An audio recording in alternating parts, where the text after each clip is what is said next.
in Appalachia looks different than it did decades ago. Traditions evolve, emerge, and sometimes disappear. But if you look past the LED lights and holiday parades, you can trace our celebrations back to the mountains, where historians say some things never really change. We've had a long life with some of those traditions. At Lincoln Memorial University in Harrigan, So one of the things that children would have very much looked forward to Natalie Sweet at Christmas time was the different candies. is the program coordinator for the Abraham Lincoln Library. She grew up in Claiborne County, Tennessee, near the Kentucky line, where old-time traditions mix seamlessly with today. That is what most people think of as fruitcake in Appalachia. One of her favorites is apple stack cake, or as people in Appalachia have long called it, fruitcake. Fruitcake that most people think of is a German tradition where you use whiskeys, you use candied nuts. If you've ever seen it in a store, it looks colorful, there's big globs. Apple cake doesn't look like that in Appalachia. Did you ever get a fruitcake for Christmas? Always. I got one this Christmas. Do you eat it?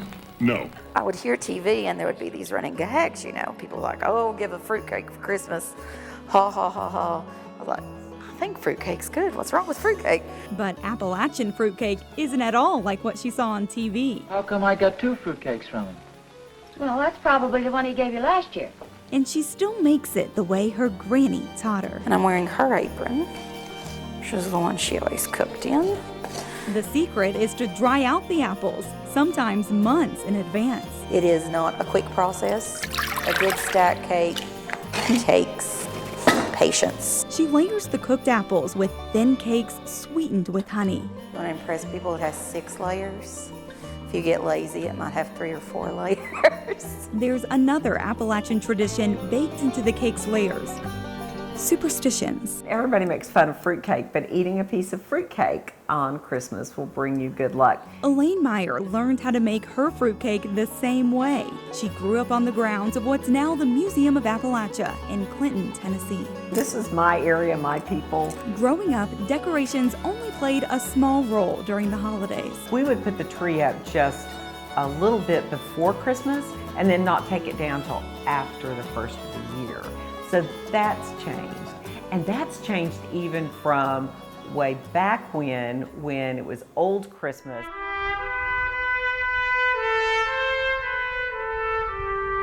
Old Christmas is one tradition that's faded away over the years. The families who first settled in the mountains of Appalachia celebrated Christmas on January 7th, 2 weeks after December 25th. When the calendars changed in the 1500s, up until through the 1800s, there were still individuals that would remember the old dates and kind of passed on. So there was this idea of Old Christmas. The few who still celebrate Old Christmas simply leave their decorations up into January. Isn't it funny how that's changed just in my lifetime? One tradition that still burns bright is placing candles in the windows. Certainly in the old days, in the frontier, there were miles to travel from family to family, and so what a kind of an ennobling and heartwarming thing to see candles in the window as you're approaching the house of a neighbor or a relative. At East Tennessee State University in Johnson City, Professor Ted Olson studies Appalachian culture. Folks would often go to bed with the sunset, but during the holidays there was this need and desire to stay up longer and have fellowship with visitors and family, and so candles would provide the illumination of the spaces in which these celebrations were taking place. Families would often travel from house to house, taking part in what we call Christmas caroling. But Olson says the tradition was about more than serenading. It built community. People would go, sometimes unannounced, up to a house and start singing. It's kind of like the modern day caroling concept.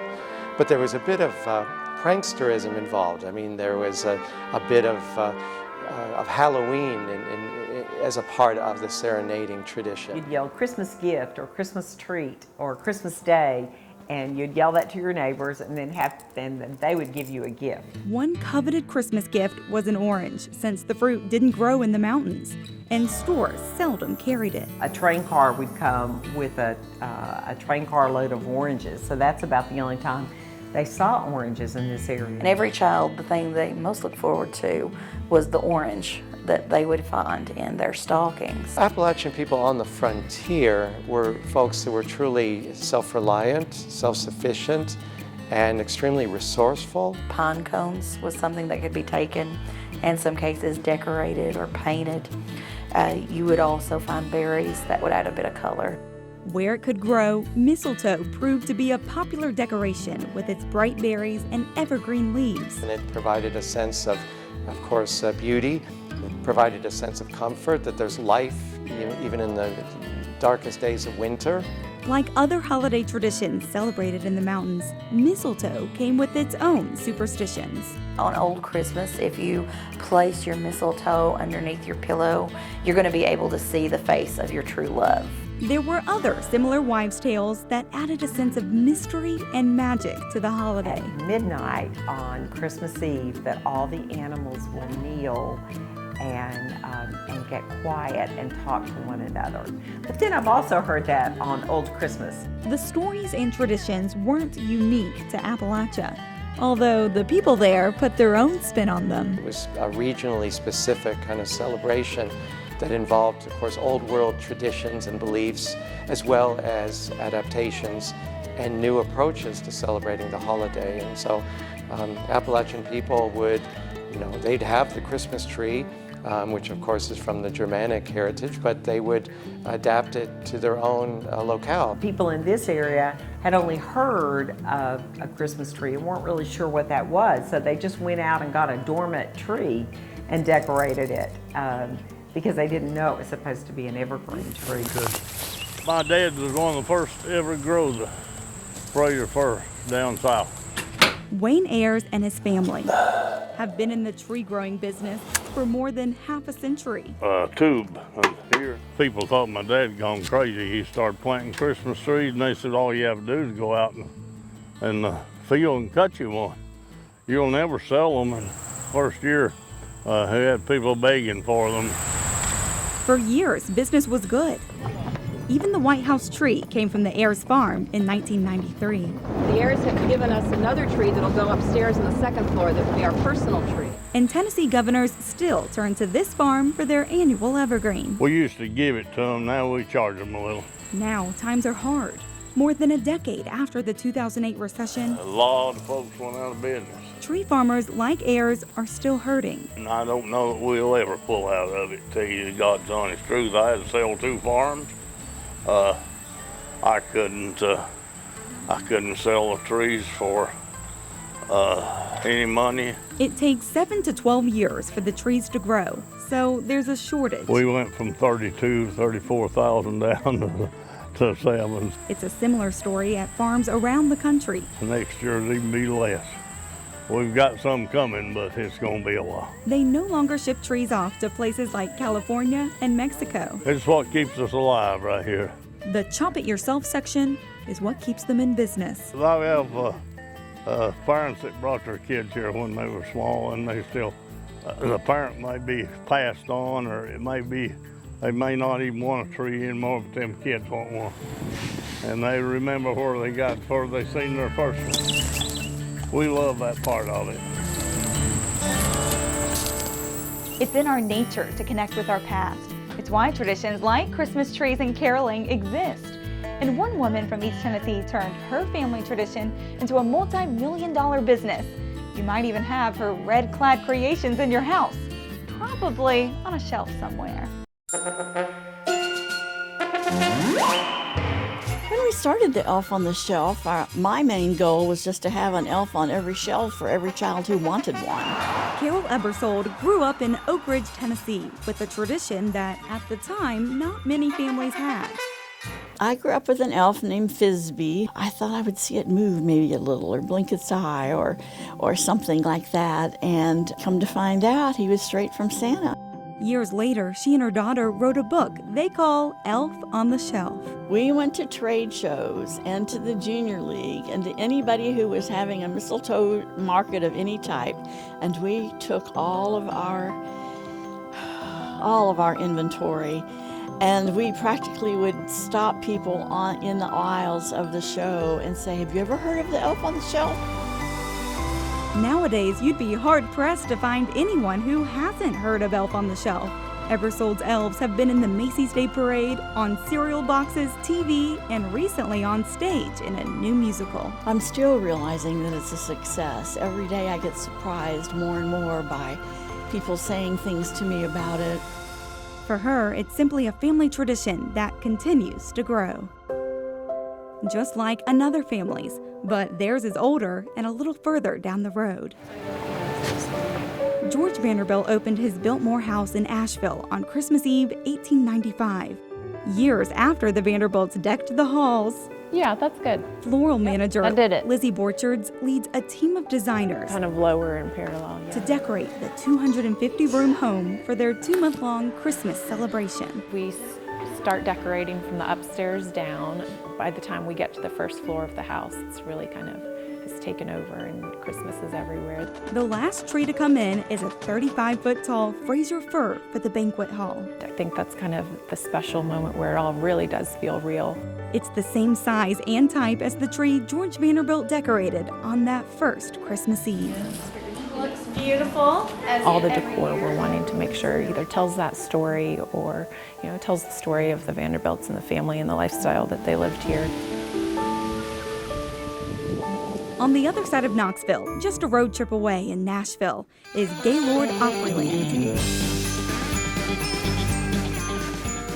This is Music City, home of country music, and so that's kind of what we pulled in from for our 36-year tradition here of a country Christmas. The resort is decorated in thousands of poinsettias and millions of lights, both inside and out, where horses and carriages stand by to take guests on a tour of the grounds. But the one attraction that keeps people coming back, and every time I see somebody, they're always just so blown away by this attraction. It's our ice attraction. This year's theme is the movie A Christmas Story. So you're walking through the movie essentially and seeing the different iconic scenes, and it's all carved in ice. 2 months before opening day, 40 artisans flew from Harbin, China to transform 2 million pounds of solid ice into art. In Harbin, the average temperature is about 6 degrees. In our ice attraction, the temperature is 9 degrees. Now don't worry, we give you a parka, and so you can enjoy the attraction without getting too cold, but that's all part of the experience. But these artisans are incredible at what they do. While the sculptures took several weeks to carve, the planning started in July. By then, employees at Dollywood in Pigeon Forge were already decorating for Smoky Mountain Christmas.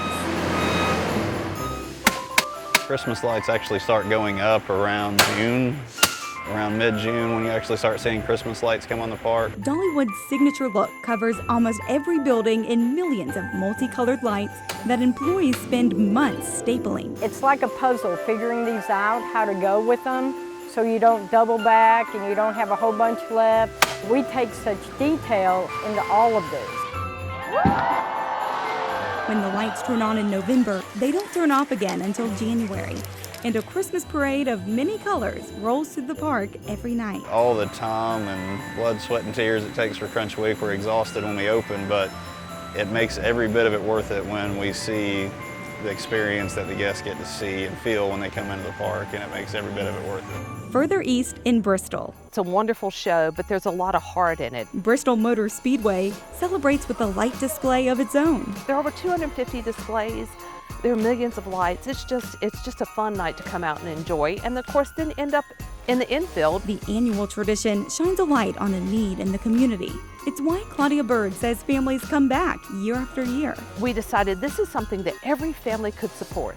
So every family in the area could come out and support this, bring their entire family through, and feel like they're making a difference. The money goes to more than 100 nonprofits through Speedway Children's Charities. They've raised nearly $16 million over 22 years, more than $900,000 last year alone. We want people to come out and see Speedway and lights and really enjoy it and have a great time. But we want them to remember that by doing that, you're making a difference in thousands of children's lives. Helping others is one tradition that stood the test of time. And while nonprofits rely on this boost in compassion that spikes around the holidays, there is one thing they wish others knew that would truly make an impact.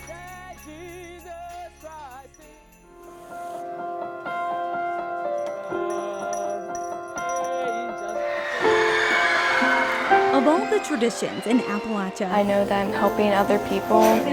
You could argue one of the greatest is giving back. It's the time of year when people want to give back. It makes sense, and it feels good during the holiday season. Perhaps it's a need to count your blessings or a desire to help someone less fortunate. Whatever the drive is, nonprofits see more donations and more volunteers during the holidays. Any nonprofit or community organization would say that volunteers are always welcome. There is a significant increase, and they can't always keep up with that demand. There's Mission of Hope that delivers Christmas gifts to children living in impoverished Appalachian counties. There are a lot of students that will have Christmas. There are some that I believe, if it were not for organizations like this and events like this, probably would not. The Love Kitchen are these the gift baskets? and mobile meals ensure no one goes hungry. It means a lot. The food is good. I couldn't do without them. When they find something, a volunteer opportunity that works for them, they will be on fire about it. Allison Gallagher, Executive Director of Volunteer East Tennessee, will tell you though, the need isn't just there during the holidays. Maybe it's something you start during the holiday season, but it's a tradition that you keep for the rest of the year or into the new year. Good morning, Lamplighters. Good morning. Terry Mosley. Everybody doing okay? And his fraternity brothers in Omega Psi Phi are proof of that. People don't stop needing help and uplift, after the holidays. And they don't just need it during the holidays. These are the things that's going to make your future. They began visiting Sarah Moore Green Magnet Academy last school year to mentor 5th grade boys. We started after I had a discussion with a school teacher about what we could do to help out. The issue of attendance is already improving as the boys meet every month with their volunteer mentors. They learn everything from core principles. Do you have to be old to be wise? No. That's exactly right. To the lively art. Line speed! Integrity! Left team! Left team! Aye! Of stepping. And everybody's going to say, hi! Hi! Stepping has been an Omega Psi Phi tradition since the beginning of time. All of my love. And while it's entertaining for those who watch, it's fun for those who participate, there's messages there that are geared towards teamwork. I look at volunteering as part of it's part of who we are as a human being. It's an extension of our humanity. And while the holidays might spark a desire to help someone else, it's one Christmas tradition that doesn't have to end when the decorations are put away. We are the home of the volunteers, truly. I think that spirit is very much alive and well in our community. It's just that special time of year. Appalachia was very community-based. The way we grew up is always taking care of our neighbors. People have a need to belong to the place in which they are connected in some way. That's why people feel a need to go back to the mountains during the Christmas holidays. I still get teary-eyed when I think about the Smoky Mountains. This community and this area probably is the most giving and caring area I've ever lived in my life. I'm proud to call it home. The song says, I know there's more snow in Colorado than my roof will ever see, but a tender Tennessee Christmas is the only one for me.